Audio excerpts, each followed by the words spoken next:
तुम मुझे खून दो, मैं तुम्हें आजादी दूंगा। ये शब्द आज भी हमारे रोंगटे खड़े कर देते हैं। ये सिर्फ एक नारा नहीं था, बल्कि ये एक पूरी पीढ़ी के लिए बलिदान और आजादी की एक जबरदस्त पुकार थी।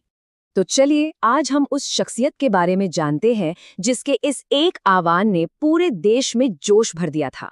एक ऐसा इंसान जिसने आराम और रुतबे को ठुकराकर सिर्फ एक ही लक्ष्य चुना, भारत की पूरी आजादी।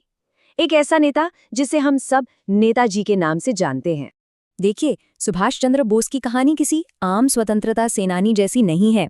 ये कहानी है एक असाधारण दिमाग की, एक जबरदस्त इच्छा शक्ति की, जिसने बहुत कम उम्र में ही ये तय कर लिया था कि उसका रास्ता सबसे अलग होने वाला है। अब उस जमाने के हिसाब से सोचिए, ICS यानी इंडियन सिविल सर्विस, ये कोई मामूली नौकरी नहीं थी। ये उस वक्त की सबसे बड़ी, सबसे प्रतिष्ठित नौकरी थी। मतलब आपको मिलती थी सुरक्षा, ताकत और इज्जत, सीधे सीधे ब्रिटिश साम्राज्य की मशीनरी का एक अहम हिस्सा बनने का मौका। और जरा सोचिए, 1920 में सुभाष चंद्र बोस ने सिर्फ कुछ महीनों की तैयारी में इस बेहद मुश्किल इम्तिहान में चौथी रैंक हासिल कर ली थी, पूरे ब्रिटिश एम्पायर में। ये उनकी जबरदस्त काबिलियत का सबूत था। एक शानदार, आरामदायक और ताकतवर भविष्य तो बस उनके सामने हाथ फैलाए खड़ा था। पर बोस के लिए देश की सेवा का मतलब अंग्रेजों की गुलामी करना नहीं था।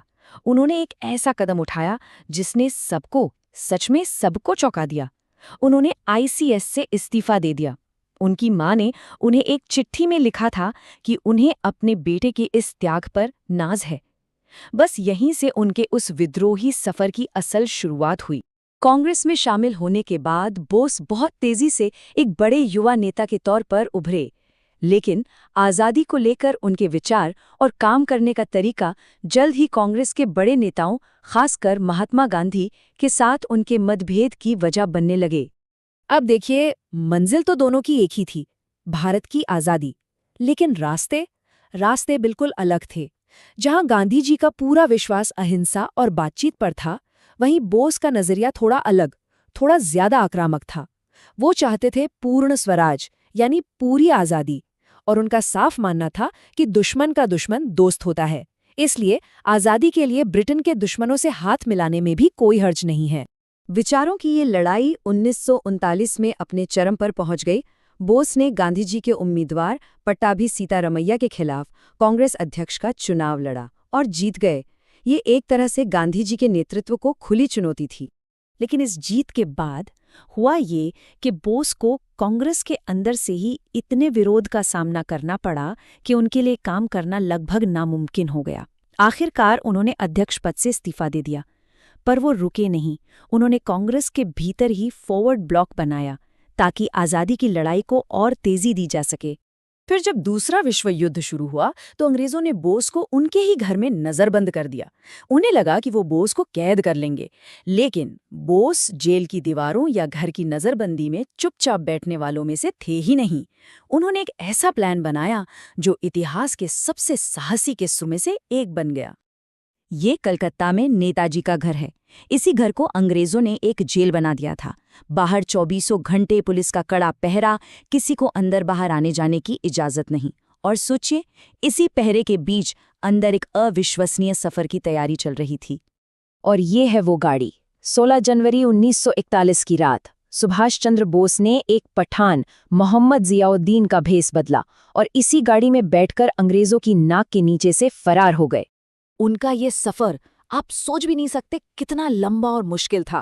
पहले कार, फिर ट्रेन और फिर पैदल ही पहाड़ों को पार करते हुए अफगानिस्तान, वहां से रूस होते हुए आखिरकार वो जर्मनी पहुंचे।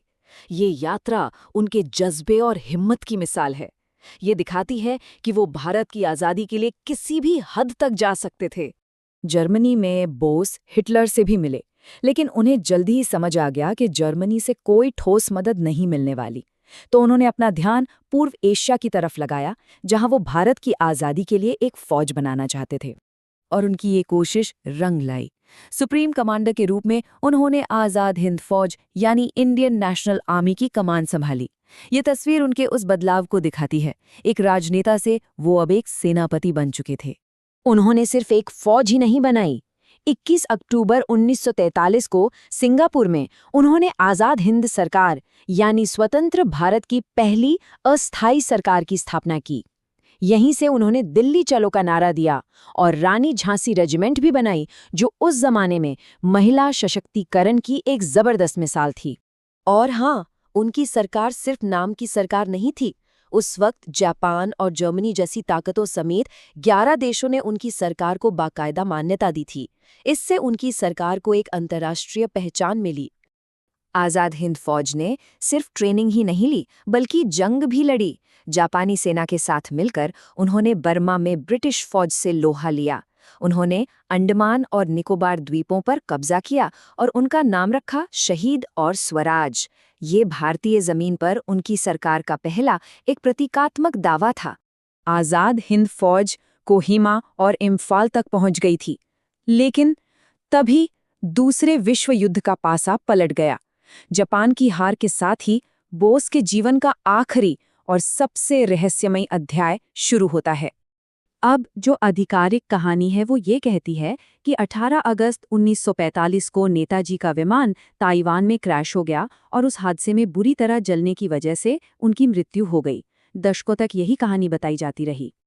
लेकिन यहीं से कहानी में एक बहुत बड़ा मोड़ आता है। जहां भारत सरकार के 2 कमीशन ने प्लेन क्रैश की कहानी को सही माना, वहीं 2005 में जस्टिस मुखर्जी कमीशन ने एक हैरान करने वाली रिपोर्ट दी।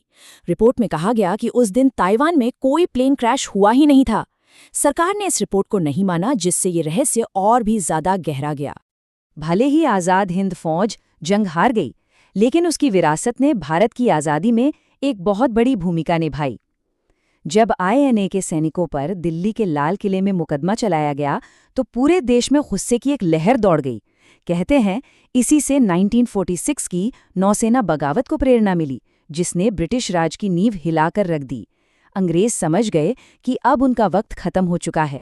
तो आखिर में सवाल आज भी वही है, क्या वो एक दुखद हादसा था, कोई गहरी साजिश थी, या फिर ये नेताजी का एक और महान पलायन था?